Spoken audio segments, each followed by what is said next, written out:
last time. So we were discussing the classical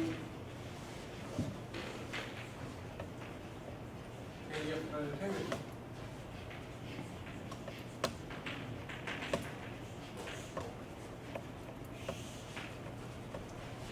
And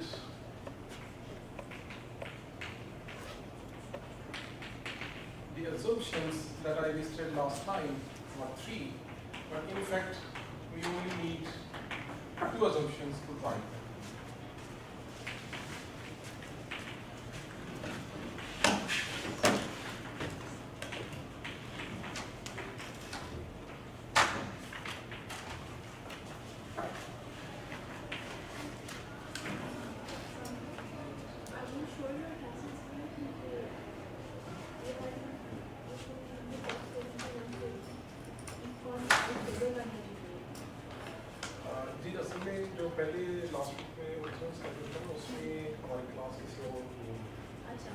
Monday को order दी हुई थी सब लोगों को मुझे हमारी क्लास यहाँ शिफ्ट कर दी है तो मेरे ख्याल में वो जो स्केड्यूलिंग सॉफ्टवेयर जिसमें आपने वो स्केड्यूल किया है उसमें अभी वो पुरानी इन्फॉर्मेशन है तो क्योंकि ये वाली स्केड्यूलिंग मेरी वाली तो कर ली है लेकिन अभी शायद उन्होंने ना वो उस स्केड्यूल कंप्लीट नहीं किया अच्छा सर तो आपकी क्लास पहले कहाँ थी मैं उधर चेक कर रही हूँ नहीं उधर एक और क्लास में शिफ्ट की जो कि यहाँ से नहीं थी अच्छा सर तो इस तरह करते हैं कि आपके कितने स्टूडेंट्स हैं क्लास में 26 so I think we as a class में दूंगा जो है ना वो मुश्किल नहीं हो सकता चलिए मैं चेक कर रही हूँ तो ये है ना क्लासरूम असिस्टेंट वहाँ पे तो इससे बात करते हैं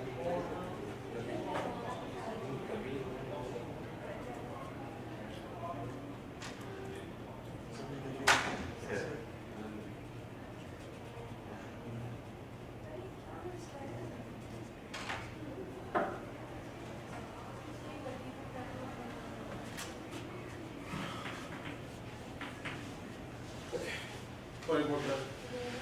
So we actually only need these 2 assumptions to derive the Galilean transformation, and we don't need that assumption that the distance has to be the same in both of them. Because using these 2, we can propose a linear relationship between coordinates in 2 frames and then derive the transformation.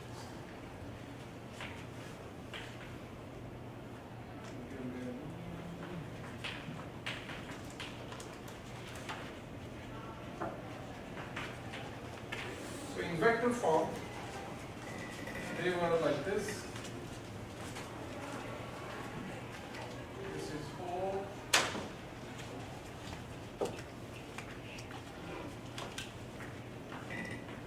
This is some O prime. This is Y location of R prime, and this origin R not prime. So R is equal to R prime plus R prime. R prime plus R minus R not minus. So this is the transformation of coordinates in O to coordinates in R prime. If this is moving with velocity u and its origin at t is equal to 0 was at R naught.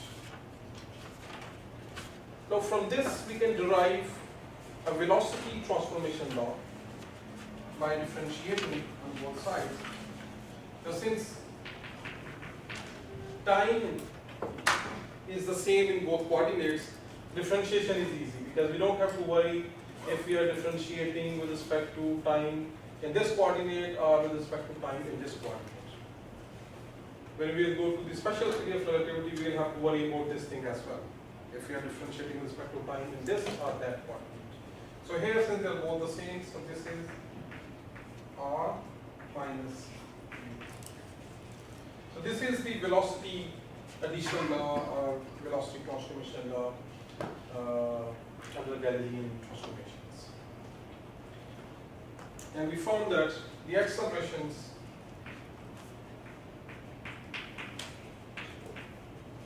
in both are also same if you differentiate on both sides.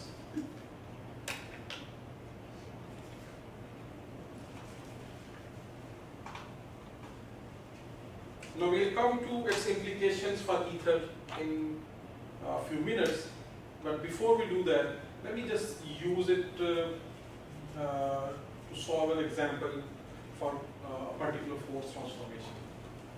So, transformation of gravitational force under the Galilean transformations. So let's see how does the Galilean transformation preserve the form of a force law when we use these transformations. So we know that if we have, let's say, a coordinate system x, y, z, and if the force on a particle m due to other particles, let's say m1, m2, m3 and so on, can be written as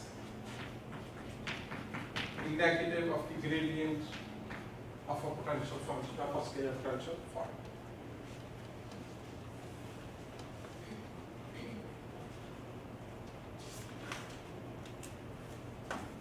Where the potential is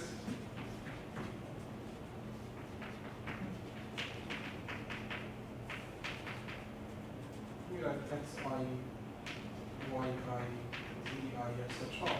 This is nothing but the sum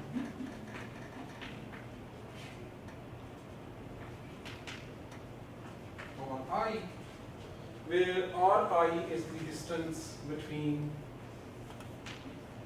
the ith mass and this mass that we are computing the force on. So m1 over r1 is the potential at this point due to this object, and the potential due to m2 is m2 over r2, and so on. And actually, I think there's a negative sign here as well in this definition. And there's a gravitational constant G. So this is the potential due to all these masses at this point. Is there going to be written by a function of x, y, z, x, I, y, I, z, I, where x, I, y, I, z, I are the coordinates of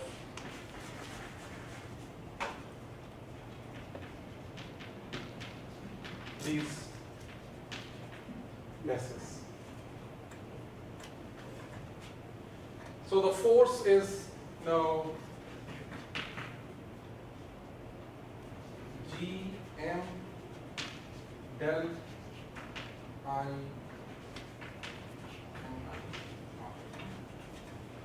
where del is defined as partial x, xn, partial y plus partial x. Okay. So let's say we have now another inertial frame with origin at O prime with coordinate x prime, y prime, z prime, which is moving with some uniform speed with respect to this one. Then they are both inertial frames.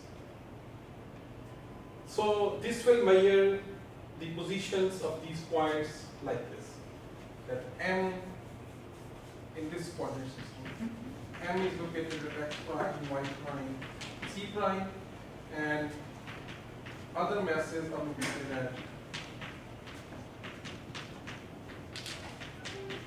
these coordinates.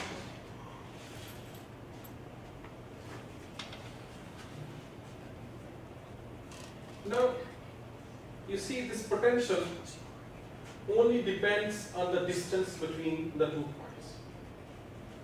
And this transformation actually preserves the distance between the 2 points. We did not prove it, but you can do it very easily.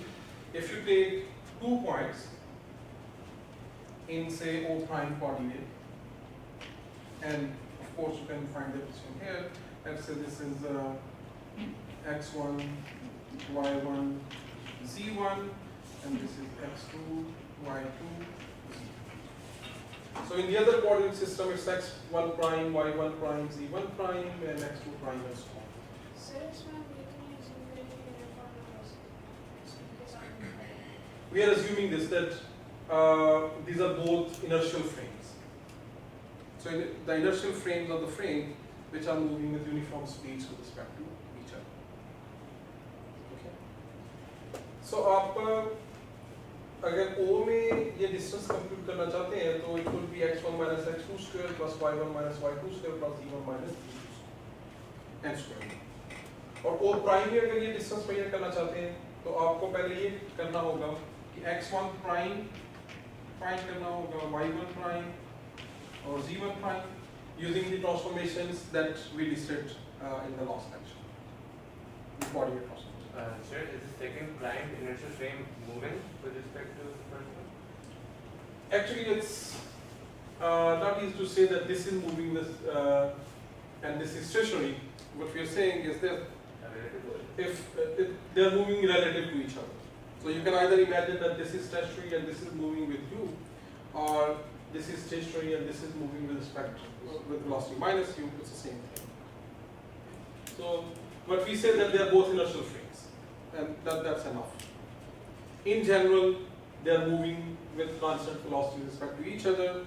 There may be a special case that they are actually both stationary, that they are not moving with respect to each other. They are still two different. They can still be two different inertial frames. But anyway, so if you take the transformation that we did yesterday and you find the distance in the prime coordinates and insert the values from these prime coordinates, you will see that they are both the same. So the distance in one coordinate system is the same as the distance in the other coordinate system. Have you zoomed the invariance of mass in both frames? Not yet, but generally it's assumed in classical relativity. It goes there with the assumptions, right? Here we don't need it. For these transformations, mass is not used anywhere. So if you were to work out the dynamics of a certain problem, for example, then we plug in these objects into Newton's second law, right? So तो हमें देखना पड़ेगा ना कि mass जो है बिल्कुल. So, but that's a particular situation. Until this point, to derive these relations, we don't need mass anywhere, right? So from here we can see that the accelerations are measured the same by both coordinate systems. And additionally, if we assume, which is usually assumed in classical relativity, that mass is invariant, that mass is measured the same, but that's not the integral requirement here. Because you see, the mechanical problem, you can break it into, let's say, two parts. One is where you just deal with kinematics, velocity, acceleration, time. You don't even need mass there. So that's the basic setup. When you need mass only when you're talking about force and how it produces an acceleration. Because then F is equal to ma, you need m to relate force and acceleration. Okay. Here we can invoke actually that additional assumption. But before coming there, so this is the property of the Galilean transformation, that it preserves the distances. So if that is the case, the potential in the prime coordinates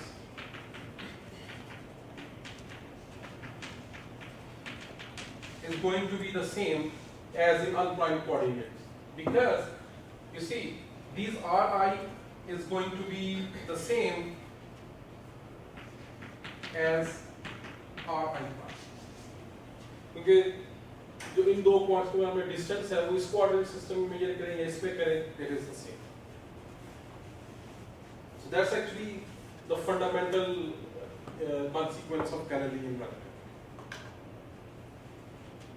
And if additionally we assume that masses are also conserved in going from one to another inertial frame, then it means phi prime is equal to phi. क्योंकि R I दोनों में same है और masses भी same है, so this is the same. Sir, since you're saying that two frames are moving relative to each other, so and we are assuming the mass invariance here, so can I also assume that the inertial mass will be equal to gravitational mass in this case too? Or can't it be related? Actually, at this point, these masses are gravitational masses, okay? Because these are what are producing the gravitational force. Okay? But if we want to use, if we want to compute the acceleration, we will need the inertial mass. In Galilean relativity, generally we assume both the inertial and gravitational masses, they are the same. So, हर बंदा इस पे convinced है कि phi prime would be phi? क्यों नहीं? क्योंकि ये भी दोनों में same है, ये भी दोनों में same है. This is a universal constant, so both are the same. But still, we are not done. We have this additional thing to compute. The force in the prime coordinate system is that we have to compute this gradient in the prime coordinate system, which is minus partial this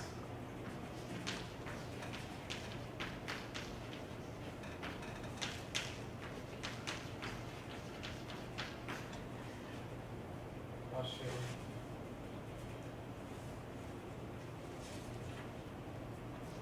z prime, and you can actually say unit vector भी prime होगा. unit vectors be prime. So this is the general. So one way to go about is to insert the expressions for x prime, x unit vector prime, and okay, let's see. So this is minus x prime. इसको मैं लिख सकता हूँ partial phi by partial x by partial x prime, and then the remaining terms. So this partial x by partial x prime is delta x by delta x prime is nothing but the cosine of the angle between x and x prime axis. Because if they are collinear, then this is 1, delta x is equal to delta x prime. If they are perpendicular to each other, then they are both independent, so angle is 90, so this is 0. So this is nothing but cosine x prime.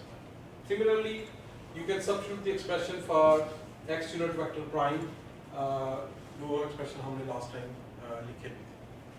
And then you can combine these terms to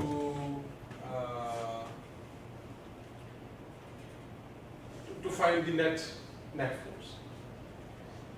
So let's leave this expression here and let's come for the other side. So on this side, this is this thing, right? So let me do it quickly. And this thing, as we have seen in Galilean relativity, R double dot prime is equal to R double dot. So this is M R dot is equal to M A is equal to F.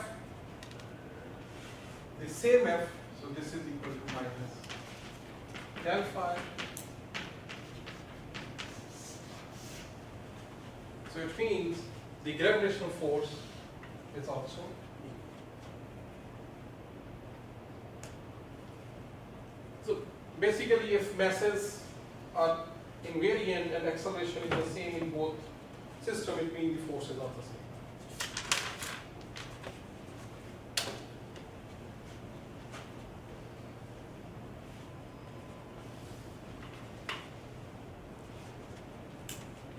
sorry, this thing I haven't. Let me expand it fully for you, that you can see it from the other side.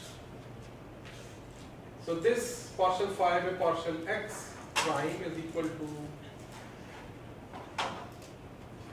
partial phi by partial x by partial x prime plus partial phi by partial y by partial x prime, partial phi by partial z by partial x prime minus y hat, partial phi by partial x by partial y prime plus partial phi by partial y by partial y prime. And then you also substitute the relation for these unit vectors. So what would be x hat unit vector? This would be, let's say, this is some x hat unit vector. So its angle with x prime is, let me take this thing here, x prime. So this angle is x prime. So cosine x prime x hat, cosine y prime y hat, cosine z prime. Similarly y prime और z prime, आप ये सारे expression इसमें substitute करें, the several terms will cancel away, and at the end you will be left with this thing.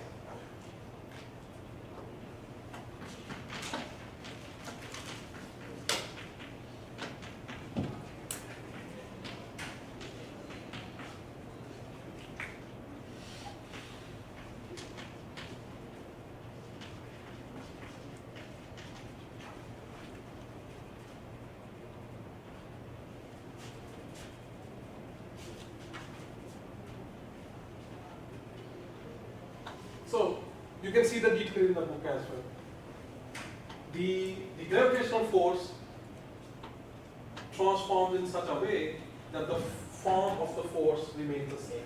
It's minus del phi in one coordinate, it's minus del prime phi in the other coordinate. So we can say that this expression, this law is covariant under Galilean transformation.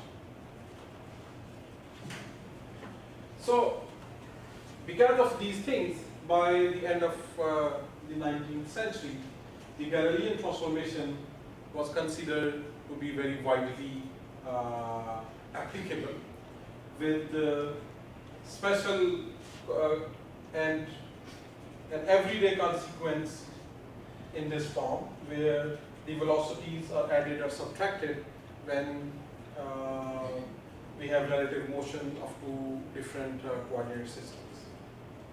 So this was a very common wisdom at that time. And going back to the discussion of ether, when people have started to observe light propagation through vacuum, and it seemed that light doesn't follow this velocity addition law. There was a proposal of partial ether drag by Fresnel that partially explained the speed of light in moving water. And then there was this famous experiment which tried to detect the presence of ether directly. And that is the experiment by Michelson.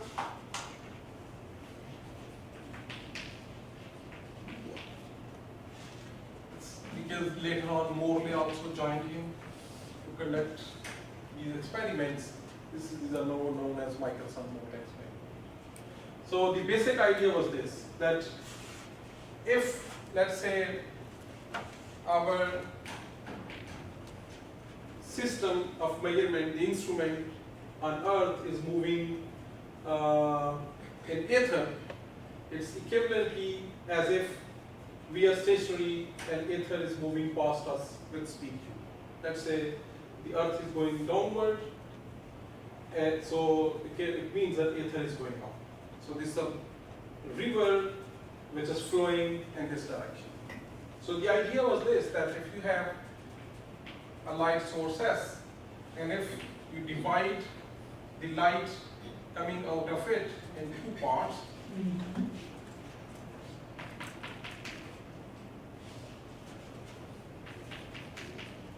and get it reflected from two planar mirrors such that these two lengths are same, or even if they are different, that doesn't matter, but let's assume that they are same. Then if the velocity of light in this and this direction is the same, we should get a constructive interference. So like this,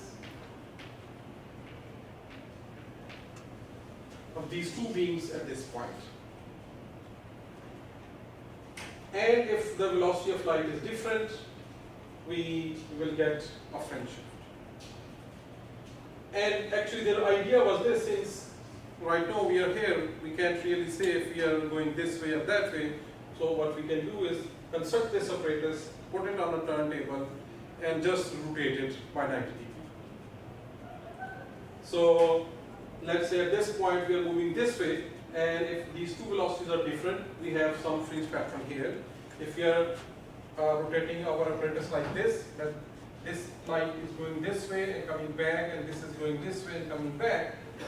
So if ether is still like this, then they both have a similar situation. And then if we rotate it by full 90 degree, then the effect of ether would be on this arm and not on this arm, so our fringe pattern would be different.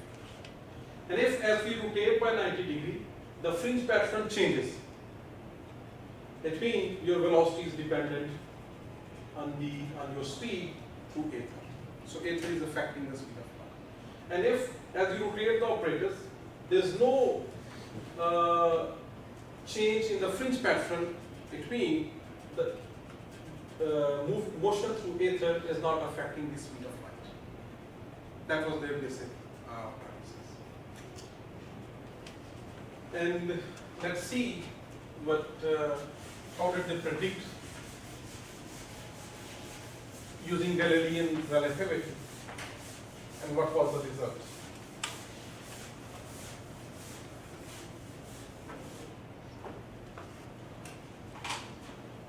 So let's say, for the sake of argument, this is length L2. So you do see a couple of things here. For example, the light that is going in this direction is passing through this beam splitter like this, and then going that way, then coming back and being reflected here. And the light that's going coming here is incident here, getting down, and then it's going through this. It's passing through it once, and if the angle is such that there may be a difference of path, you can always add glass plates at certain angles to make sure that both rays travel the same paths through the glass. But I'm just showing the simple form.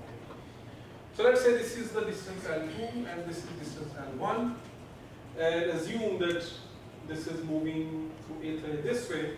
So if we think of Galilean relativity, how much time would the light take from going for this round trip? It would take this distance divided by the speed of light plus this distance divided by the speed of light in this direction.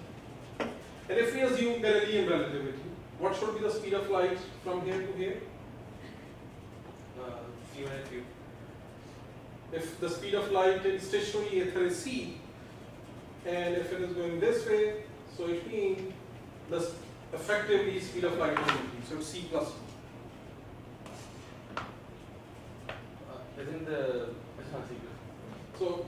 can say, imagine that this is actually approaching this thing. So according to classical sense, the speed has actually increased. So it's c plus u. And when light is going this way, the apparatus is also going this way. So speed is c minus. So this is with respect to the ether, like the ether is stationary और उसके रहने के लिए size speeds माने The c is the speed with respect to stationary ether, and c plus u is the speed in the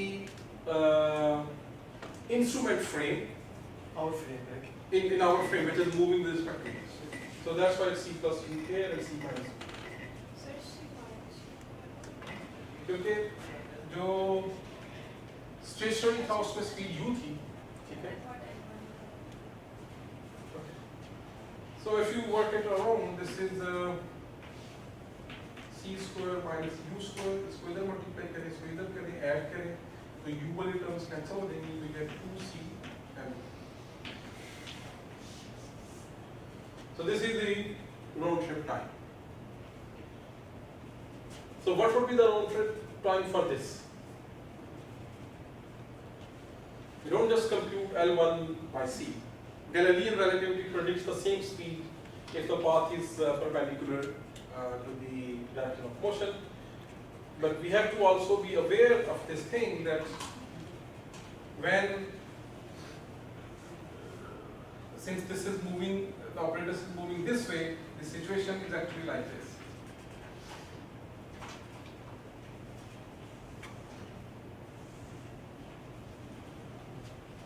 So the light that is coming from here is going like this because in that time this mirror has moved out. So the time, let's say this distance is delta, the distance from here to here. This distance would by the way be u, and let's say it takes it time t1. So this is the distance that is traveled by this beam splitter in time t1, and t1 is the time that is taken by the light for the round trip. So by the time the light went from here to here and came back, the this has moved from here to here. This is, since the speed is u, so it's u. So now the time from here to here, that says t1. So t1 is the total time, so half of it, half of the t1 is from here to here. This will be this distance, and this distance is L1 square plus delta by 2 square divided by c.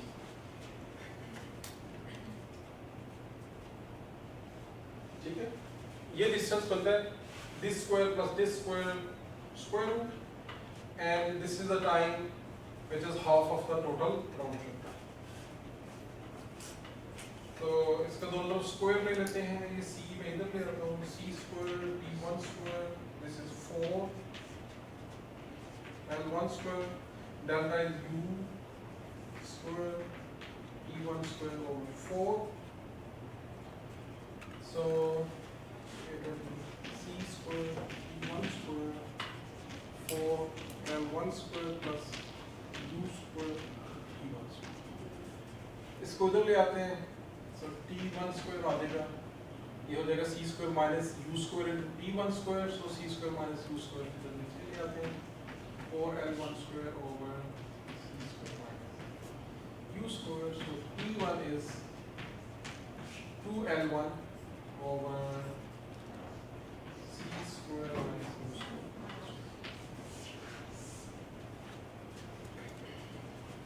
So this is the time. Since at this point both the waves were in phase, the phase difference between the two beams when they recombine here is the difference between the time. So this is the phase difference. The phase difference is omega t, omega delta t. Omega is the angular frequency, which can be written as 2 pi mu. Mu is the frequency of u. So this is, let's say, t1 minus t2. 2 pi nu. T1 is 2cm2 minus 2l1 c square minus 2 square. 2 भी common आ जाएगा. Let's say we take c common as well. Then we can take c square minus u square square root common as well. So we get 4 c. इसको थोड़ा सा conventional form में इस तरह से भी लिख सकते हैं. Let's take c square common here, c square here. इससे c square निकालेंगे तो square root के बाद यहाँ पे c आ जाएगा. So this is 1 minus u square over c square. इससे c square निकालेंगे तो ये हो जाएगा 1 minus u square over c square. एक c से cancel हो गया. So यहाँ भी c है, यहाँ भी c है. So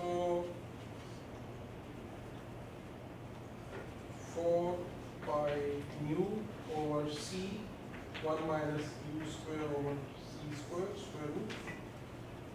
यहाँ पे 2 भी जा चुका है, c कैंसिल हो गया, L2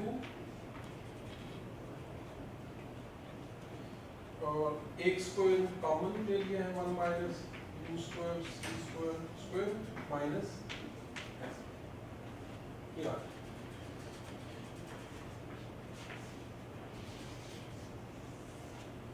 So this is the phase difference.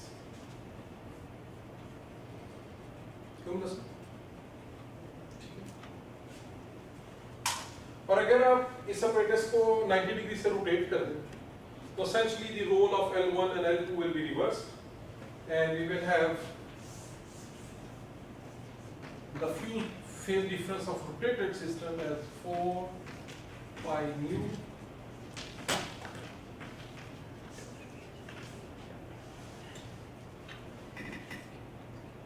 so this is L2 minus L1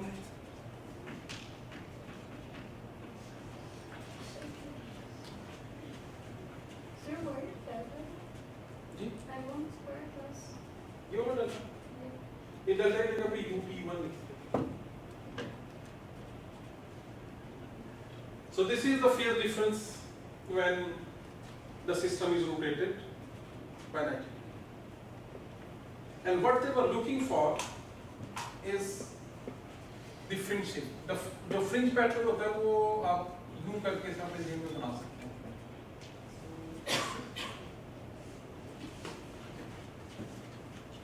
तो अगर फेज डिफरेंस दोनों दफा सेम है तो ये पैटर्न ऐसे कैसे ही रहेगा. अगर दोनों दफा डिफरेंट है तो नेक्स्ट टाइम ये पैटर्न कहीं यहाँ पे करके होगा.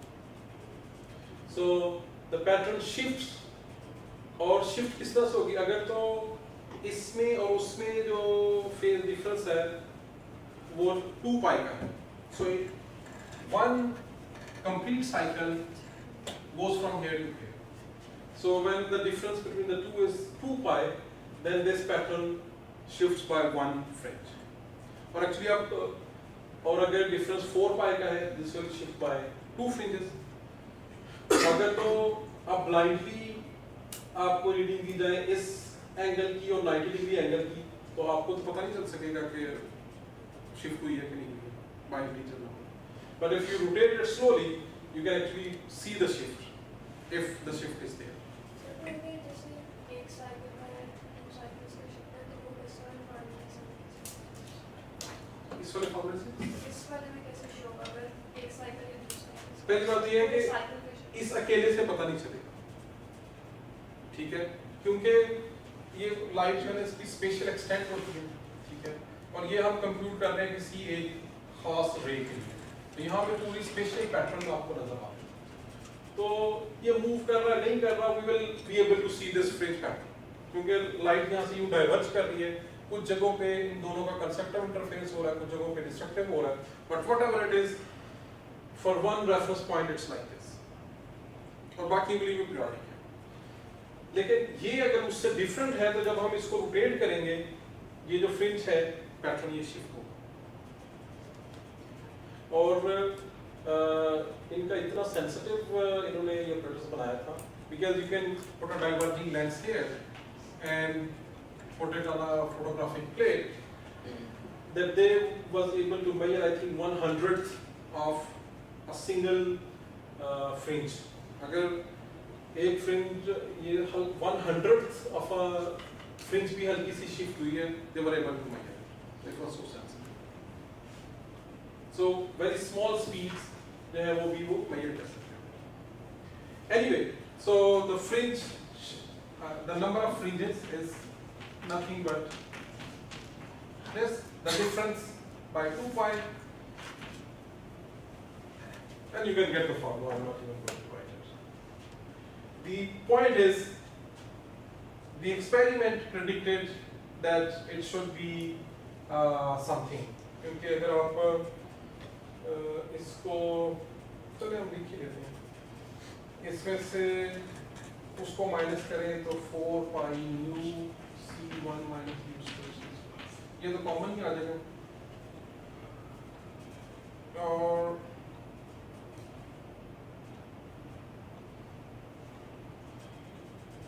well, I think I made an error. इसका जो रिजल्ट था it should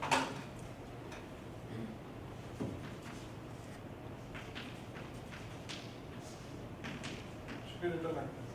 So if I subtract from this term, so this is L2 minus minus plus L2. L2 is common actually. So 1 over 1 minus u square c square plus 1, and for L1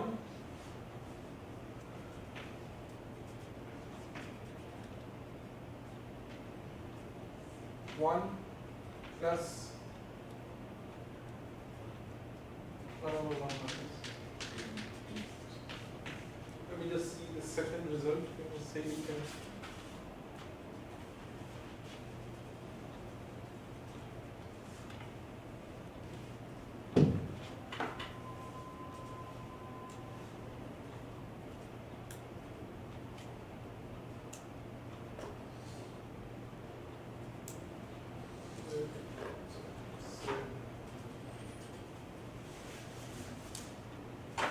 If you follow the same symmetry, same argument, then this L2 minus 1, this is plus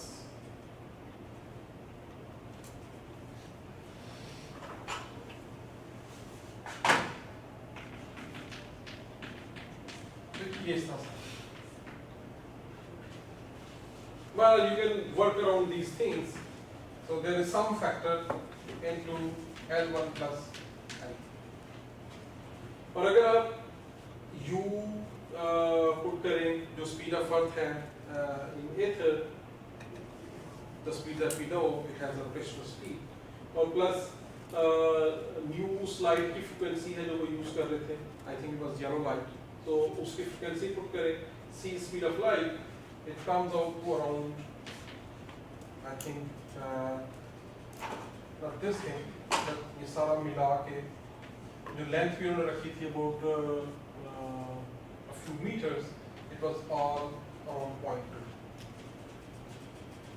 So the maximum shift that they was hoping to see was about 0.2. And you can actually prove that if instead of computing only at this angle and this angle, we computed an arbitrary angle theta, so then the fringe shift formula is actually cosine theta, cosine 2 theta. This I'll ask you to do in a homework. Cosine 2 theta. So this is what they were hoping to see, but what they actually got within the experimental error was that n is equal to 0.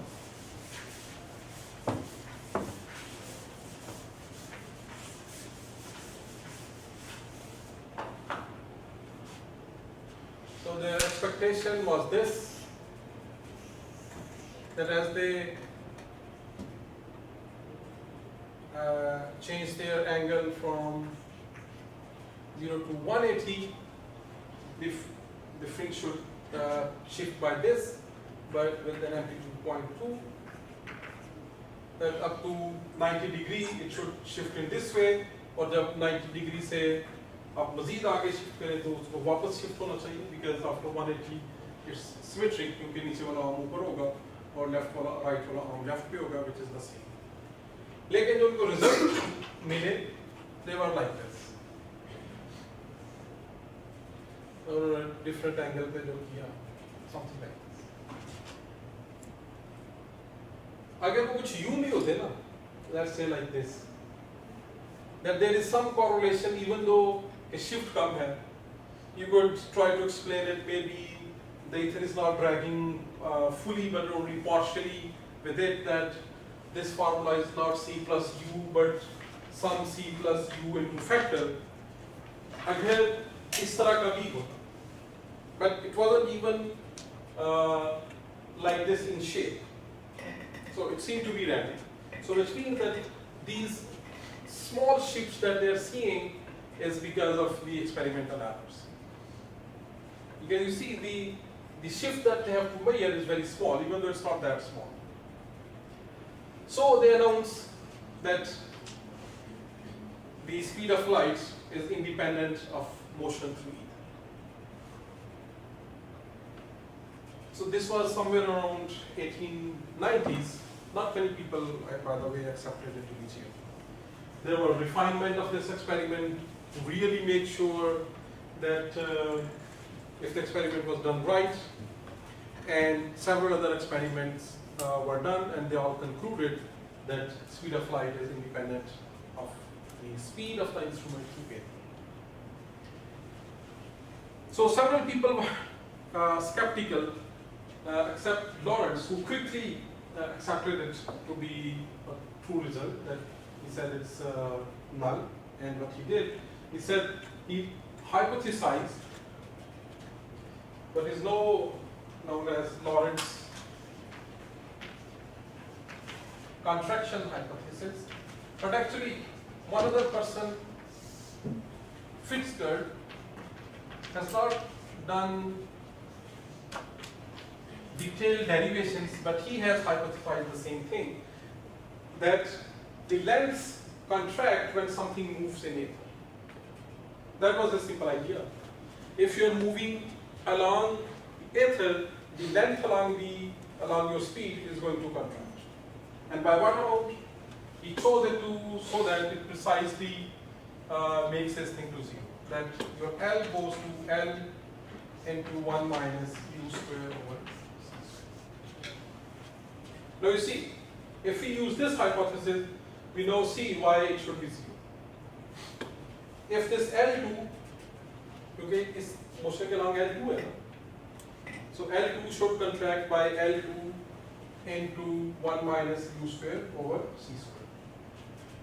अगर आप ये ले लें, so this factor cancels away. You have L2 minus L1 here. और क्योंकि उन्होंने length दोनों 0 ली हुई थी, if this is equal then this is 0, but let's say if they are different, and then when it's rotated, you put, then L1 is contracted, क्योंकि जब 90 degree rotation होगी, तो L1 arm यहाँ पे आ जाएगा, L2 यहाँ पे आ जाएगा. So what you have is this L1 goes to L1 into 1 minus this factor, so this cancels, you have L2 minus L1, L2 minus L1. So the phase shift, phase difference for both orientation is same, so your N should be 0. So was this an ad hoc explanation in the sense it was just they're giving This way, experimental result? बिल्कुल ऐसे. They didn't present any sort of explanation of the logic equivalency contraction here. Yes, he didn't do that, but it was a hypothesis that established this, that explained this result. But actually, not only this, it went further than that. That's why it's still important. what he did, क्योंकि असल में जो Maxwell equations थी, they also didn't satisfy Galilean relativity. He then said, okay, if I take this thing to be true and force on Maxwell equations to have the same form into inertial reference frame, let me see what transformations they should satisfy. And he came up with what are now known as Lorentz transformations. So Galilean were these. अगर आप सिर्फ movement ले लें x के अलावा, okay, this is moving with speed u, then Galilean x prime is equal to x plus minus ut, let's say y prime is y, z prime is equal to z, and t prime is equal to t. He assumed this contraction, and then he derived the transformation that the coordinates should satisfy to give this contraction, so that Maxwell equations have the same form in two inertial coordinate systems. And he reached these transformations, जिनको हम drive भी करेंगे एक और तरह से, like this. Some kappa x minus ut, y prime y, z prime z, and actually more significantly t prime is t minus u over c square x, where kappa is 1 minus u square c square. These are known as Lorentz transformations, and this he did in 1904. So, I have one question. The confusion हो गया कि why do Maxwell's equations have to be invariant? Because this was a general belief in physicists for a long time, जो हमने discuss भी किया था, that laws of physics should be applicable everywhere. So if the laws of physics have to be applicable, let's say at Earth, and let's say they're also applicable at Moon, so Moon and Earth are in relative motion. Even though this relative motion, they are not exactly inertial frames of reference, but let's idealize to another situation in which we have two different coordinate systems that are inertial, that are moving with uniform velocity. And even if they're on Earth, let's say we are standing here and somebody is passing on car, so it's reasonable to expect that the laws of physics should be same for me as for somebody in the car. So that's why this thing in people's mind, and this law has endured actually for a long time. And as I showed that even the gravitational force law has the same form in two inertial coordinate systems under Galilean transformation. And actually many mechanical laws, and since other mechanical laws at that time, for example, the equation of elasticity and fluid dynamics, they all basically come from Newton's laws. So since they are Galilean invariant, covariant, they were also covariant. It was only the electromagnetic phenomena at that time that didn't transform in the same form from one coordinate system to another inertial coordinate system under Galilean transformation. So something was wrong, either with the Galilean transformation or something is still missing in Maxwell's equations.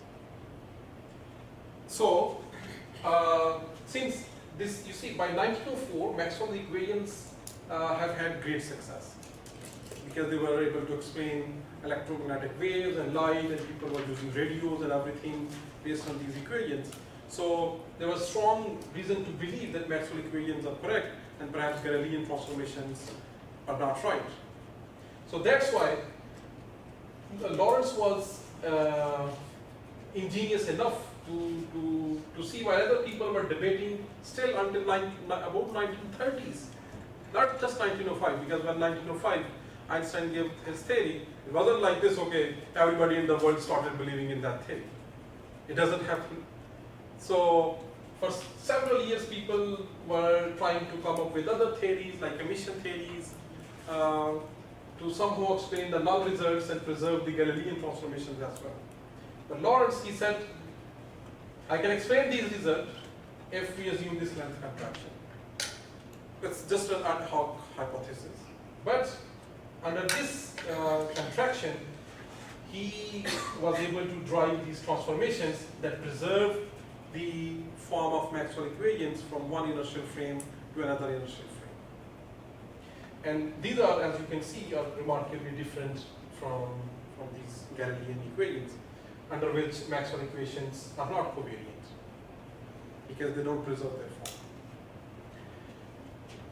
So we are not going to go through the laborious job of driving these things from the preservation of Maxwell equations by assuming length contraction, but we will drive them to another theory, which is now accepted very well. So this actually hypothesis of length contraction was criticized by several people, most prominently by Poincaré, who had the same objection actually as you do. That is just not a hot thing. There's no explanation, there's no reason, but you just assume this thing.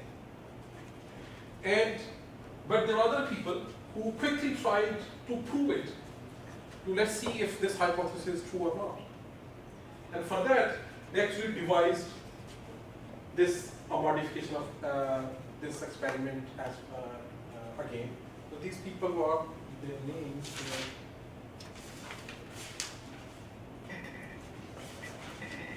I don't have written their names here, but there are two other scientists who said, okay, this experiment is based on this thing. Right now, at this time, we are going through ether with some velocity, which maybe for a couple of hours or maybe an hour is almost going to be the same. But the velocity over a 24-hour period and over 1 year is not the same, that we can appreciate. Because our system is like this. We have sun at center, we have earth moving around it. Sun, let's say, is going with some speed us through the ether, it's carrying everything along with it, and earth has a speed, let's say, an orbital speed of some uo, and then it has a rotational speed, some ur. So the instantaneous speed of this instrument at the surface of Earth is a vector sum of these three speeds. This speed is coming full circle in 24 hours. After 12 hours, it changes its sign to negative. This speed is coming full circle in 1 year. So after 6 months, it's changing its sign from here to here. So if you have a vector sum, and let's assume that this is a constant, uo plus ur plus us. So this u is like this right now, but after 24 hours, it's going to be with this thing negative. And after 6 months, it's going to be with this u naught negative. So what they said, okay, we can check this thing, and for that, let's take L1 and L2 to be different. Because if L1 and L2 are different, then this delta would be non-zero, even if I assume length contraction. क्योंकि अगर ये L2 का 1 minus ये factor लगा भी दे, factor तो cancel हो गया, but अभी भी हमारे पास ये L2 माइनस L1 होगा, ठीक है? लेकिन अगर मैं अभी इसको रोटेट कर दूं, तो जो ये है, ये फिर वही एक्सप्रेशन है जो ये, right? There is no phase change from here to here, even if L2 and L1 are different. But let's say I keep my apparatus here and wait for 12 hours. After 12 hours, this u is going to be different. ये तो L2 minus L1 ही होगा, ठीक है? ये भी L2 minus L1 है. लेकिन जो u अभी है, 12 घंटे के बाद ये u different होगा. इसका मतलब है that del prime is going to be different from this del, and we should be able to see some shift.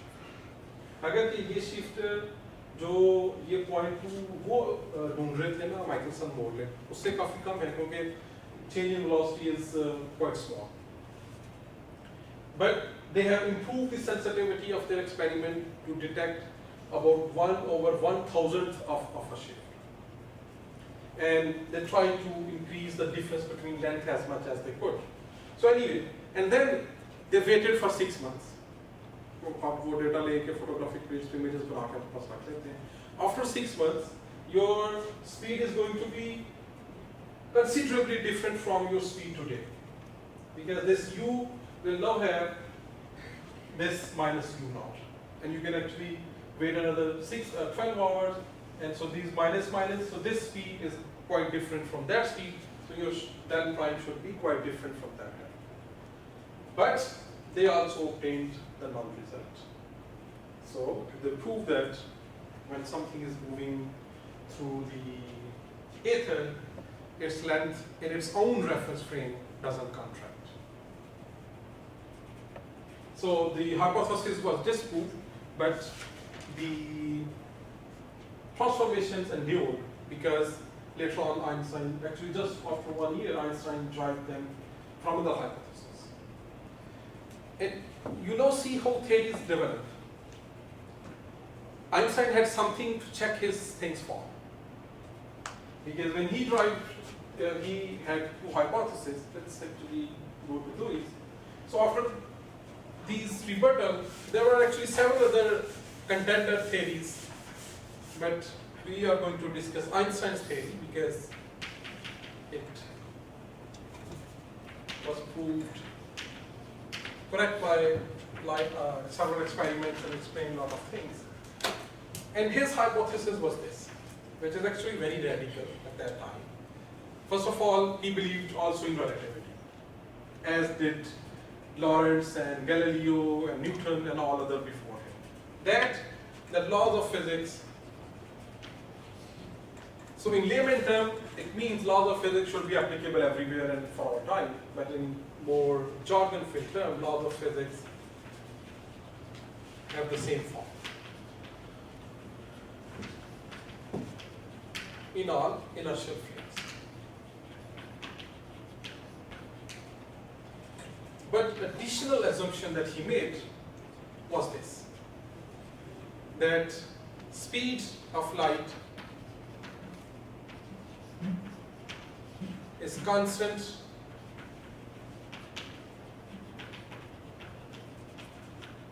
in vacuum for all fields. It's independent of the field. So that was actually a crucial assumption that is different from Galileo law of velocity transformation, which says that velocities should add or subtract. It's even different from Fresnel's partial drag. He simply had this thing that for speed of light, it should be some factor times the speed of the moving object or the frame. So this f was a fraction of ether that body was dragging along with it. But anyway, so according to this f is 0 essentially in vacuum. So using these two hypotheses, he was able to derive these transformations, and when you have been able to derive these transformations, independent of Maxwell equations actually as well, you can just derive these, and we will actually from these two hypotheses. And then under these transformations, Maxwell equations retain their form, Newton's second law retained its form, even though we have no longer the invariance of mass or invariance of time from one to another inertial frame. So any question regarding the development or coming to this point that we have discussed so far? So the speed of light in Maxwell equations का वो जो solution है for vacuum, it's wave equation जब आती है, तो वो तो mu naught और epsilon naught की values पे depend करती है, right? So this is a way of saying कि वो जो दो constants हैं, they just don't change from frame to frame. Isn't that just another way of saying that? But actually it's more than that. जो अगर आप sound waves पे जाएं, you solve a mechanical set of equations by assuming this air or any fluid to be a continuum mechanical medium. and then you set up a kinematic set of equations that parts of masses are vibrating. You come up with a wave equation in which the speed of sound waves is only dependent on the density of this medium and coefficient of elasticity. But it's dependent only on the properties of the medium. But we know that if we are moving in air, the speed that is going to be measured by a moving observer is going to be different than is going to be stationary. So those equations are valid for stationary observer in that medium. Similarly, the wave equation that we developed from Maxwell equations, it is in one particular frame of reference. And the speed depends on mu naught and epsilon naught. And if we say take its analogy with sound waves, people expected a similar thing with this thing. That if you are moving, and since there was no way to properly transform from one inertial frame to another frame, when you go with this, you predict different speeds actually. So but people were not able to find different speeds. So that was an impasse basically. In sound waves, when you transform the sound wave equation under this Galilean transformation, you predict another velocity of sound, which you measure and you find that it's different when you're moving and everything falls into place. But when you have Maxwell equation and you transform under these equations, you get different equations, which are not in accordance with the experimental results. Okay. So let's now quickly derive these Lorentz transformations.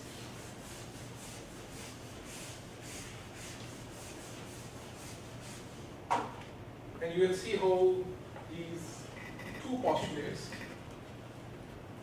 can be used to derive these equations. So let me imagine that we have a coordinate system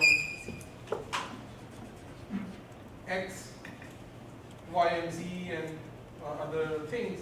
Let's say this is O. Let me take another one, x prime, and this is O prime. And for simplicity, I'm going to assume that they are both aligned and it's only moving along x-axis. And let's say at t is equal to 0, these origins coincide. But now before we do that, we now have to make a few distinctions.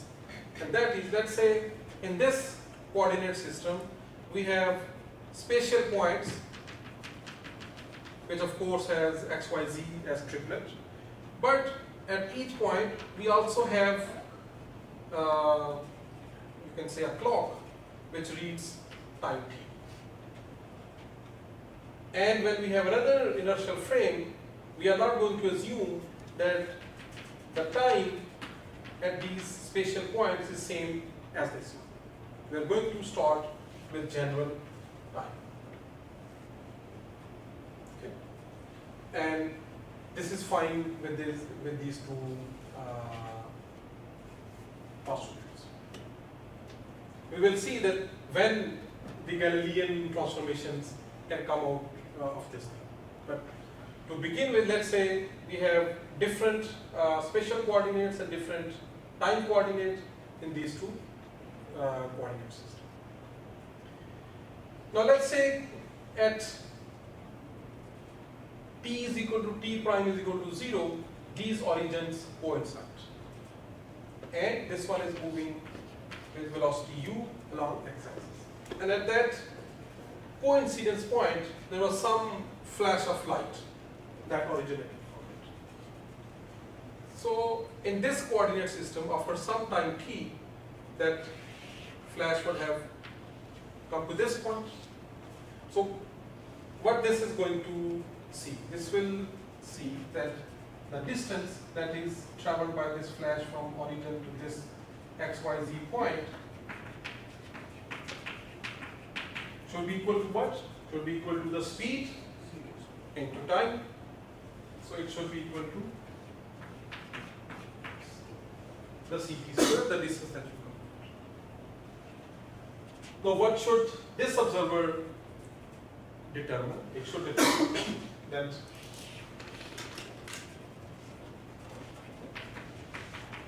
after a certain time t, the distance that is covered by this spherical wavefront is c t prime square.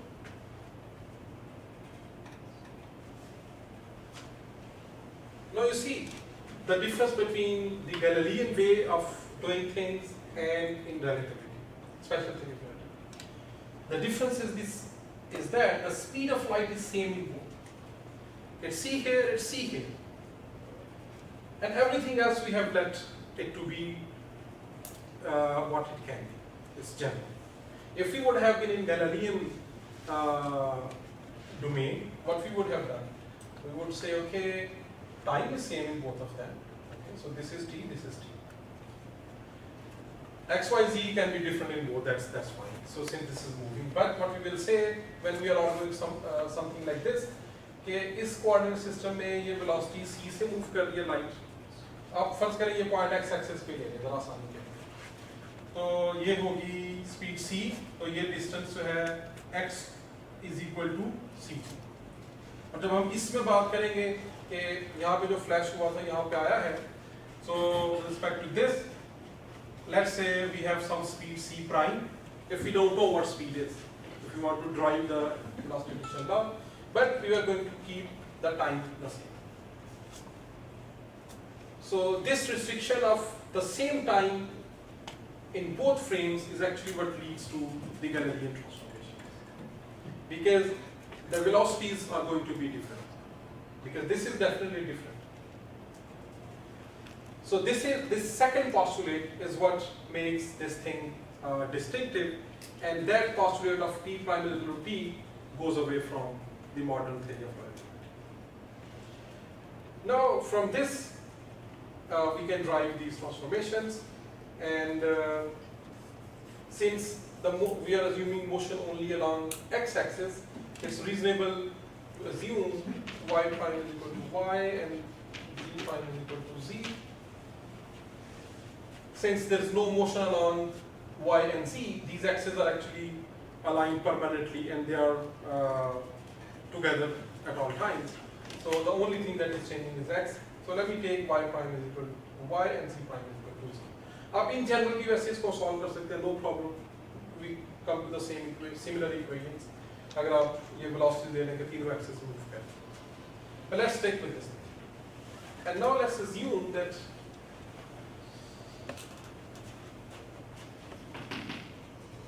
x prime is some constant alpha 1x plus some constant alpha 2t, and t prime is some constant alpha 3x and some constant alpha 4.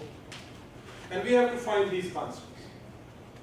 And the transformations are assumed linear simply because they are inertial frames. So in inertial frame, if something is going in a straight line with constant velocity, it should be the same thing in the other coordinate system. And that can only happen if we have linear transformations from one coordinate system to the other. एक चीज को हम जो quickly देख सकते हैं, अगर आप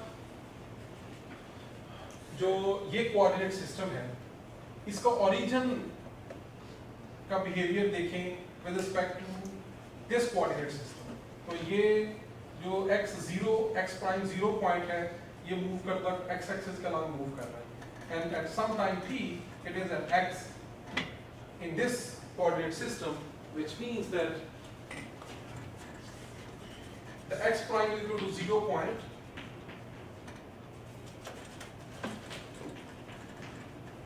at some x, और इसको अगर आप compare करें इस चीज से कि the velocity हमने ये सुन नहीं किया था कि at time equals 0, तो मतलब आपका origin your origin will coincide, तो फिर at t is equal to 0 they are coinciding. But let's say कि मैं O, यहाँ पे let's we are this is O prime, so at t is equal to 0 it's here. So लेकिन उसके बाद it's moving like this. So at some time t in my system, ये जो origin है ये कहाँ पे होगा? At some x. ठीक है? So that's why I put x minus equal to 0 and kept it like this. अच्छा सर एक और बात कि ये जो आपका लाइट शाइन की थी मतलब wave fronts were they were only one instance of Let's assume it's only one, but it doesn't matter. यानी कि वो वेव फ्रंट्स यहाँ से ट्रैवल करके वहाँ तक पहुँचे जी।